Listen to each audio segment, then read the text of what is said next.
여정은 캐나다의 하느님 말씀 국제종교교육센터에서 기획한 가톨릭 신앙 연구 안내 프로그램 가운데 첫 번째로 나온 평신도를 위한 성서공부 교재이며 본 영상물은 한국 가톨릭 생활 성서사에서 출간된 성서의 길을 따른 여정을 요약하였습니다.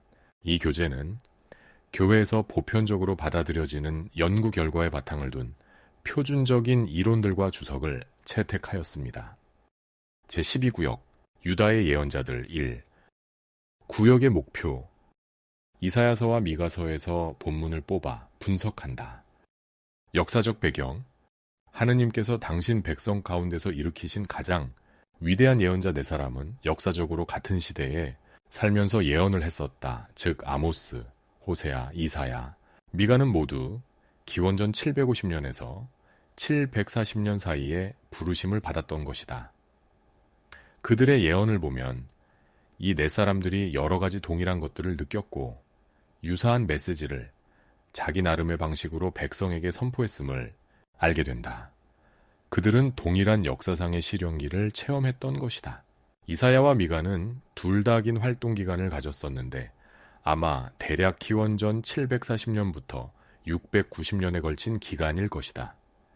제21구역에서 말한 역사적 상황 중 많은 부분이 그들의 시대에 해당된다. 여기서는 그 주요 사건들만을 간결하게 요약하기로 한다.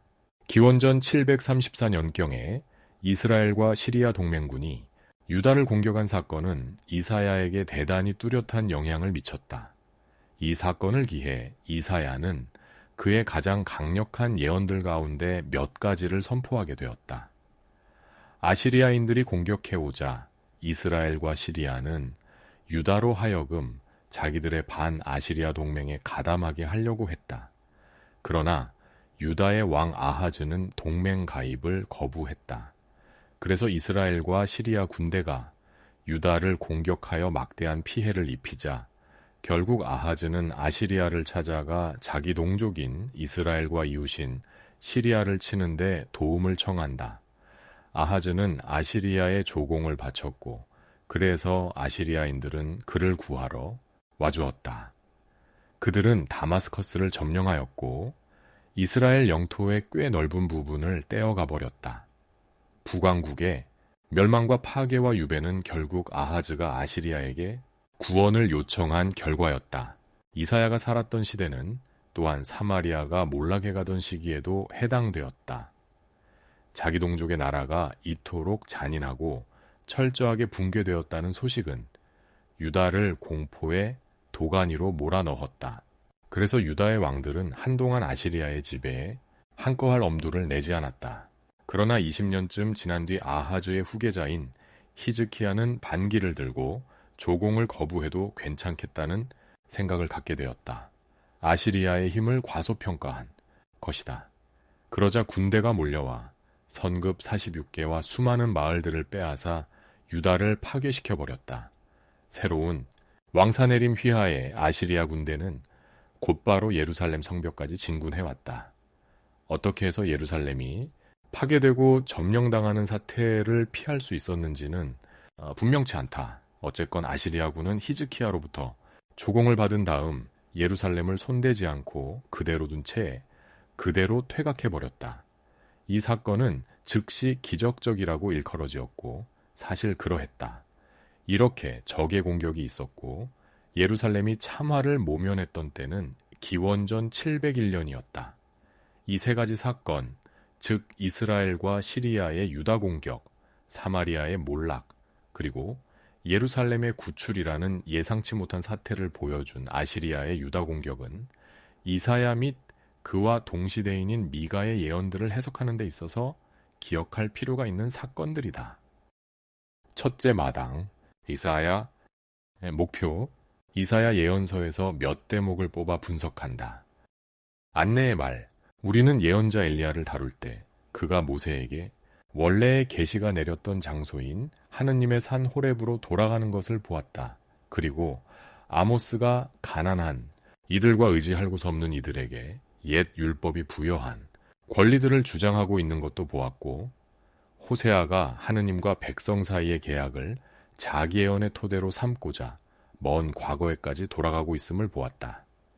예언자들은 모두가 기본적으로 보수주의자들인데 밑뿌리까지 파고 들어갔다가 새로운 기운으로 충만한 메시지, 즉 옛것들이 자기 시대에 어떻게 적용되는지를 보여주는 메시지를 들고 나오는 그런 종류의 보수주의자들인 것이다. 이사야는 철저한 보수주의자의 부류에 속했다. 그에게 있어서 하느님의 율법이라는 옛 선물은 여전히 하느님께로부터 내린 위대한 선물이요, 미래를 위한 위대한 가능성들로 가득 차 있었다. 이사야는 전통적인 계약 언어들을 별로 많이 사용하고 있지는 않지만 그의 가르침들 중에는 하느님이 지파들과 맺으신 계약으로부터 유래된 개념들을 기반으로 삼고 있는 것이 많다. 창의적인 정신을 지녔으면서 자기 사상에 철저한 사람들은 그저 옛사상들을 되풀이하고만 있지는 않으며 옛사상에 맞는 새로운 어휘를 창조해내면서 새로운 표상과 사상을 도입하고 옛 진리들을 새로운 영역으로 확대시키는 법이다. 이것이 바로 이사야가 꾸준히 계속하였던 일이다.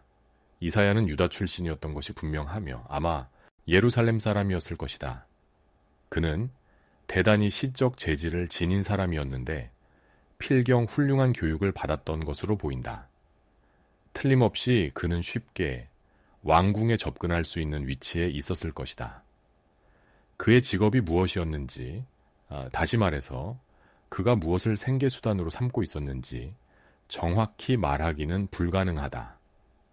전통주의자로서의 예언자들의 특성을 감안한다면, 그리고 이사야가 예루살렘 출신이라는 것, 적어도 유다 출신이라는 것만은 분명하다는 사실을 생각한다면 그가 예언을 함에 있어서 자기 지파, 자기 도시의 전통 안으로 거슬러 올라가는 것은 별로 놀라운 일이 아니다. 그 유다 전통의 심장부에 우뚝 서 있는 한 사람이 있었으니 자신의 모든 후계자들보다 더 훌륭한 치세를 폈던 사람, 야훼께서 개별적으로 계약을 맺으셨던 사람, 다윗이 바로 그였다. 또 다윗과 뗄래야 뗄 수 없는 관계에 있는 것이 왕도요, 다윗의 도성인 예루살렘과 하느님의 성전이었다. 다윗과 예루살렘과 성전은 이사야의 예언들을 특징적으로 구별지어주는 본질적인 부분들이 되고 있다. 대개 짐작하겠지만 이사야는 단순히 전통적인 가르침들을 그냥 외쳐대지는 않고 그것들을 새로운 것으로 만든다. 제1구역부터 제4구역에 걸쳐 우리는 또 다른 유다 출신의 위대한 작가 야휘스트를 만났었다. 이사야를 공부하다 보면 하느님 백성의 삶을 바라보는 이 야휘스트의 시각이 이사야에게 반영되어 있음을 알게 된다. 이 시기에 살던 내 예언자들이 실제로 서로를 알고 지냈는지의 여부에 관해서는 말할 수 없다. 하지만 그들의 사상들 가운데 일부가 얼마나 서로 흡사한가 하는 것과 시로된 예언에서 그들이 어떤 식으로 동일한 표상들을 사용하고 있는가 하는 것을 주의 깊게 살펴보는 것은 매우 흥미로운 일이다. 여러분은 이미 아모스와 호세아를 공부했기 때문에 이 같은 유사성들을 밝혀낼 수 있을 것이다.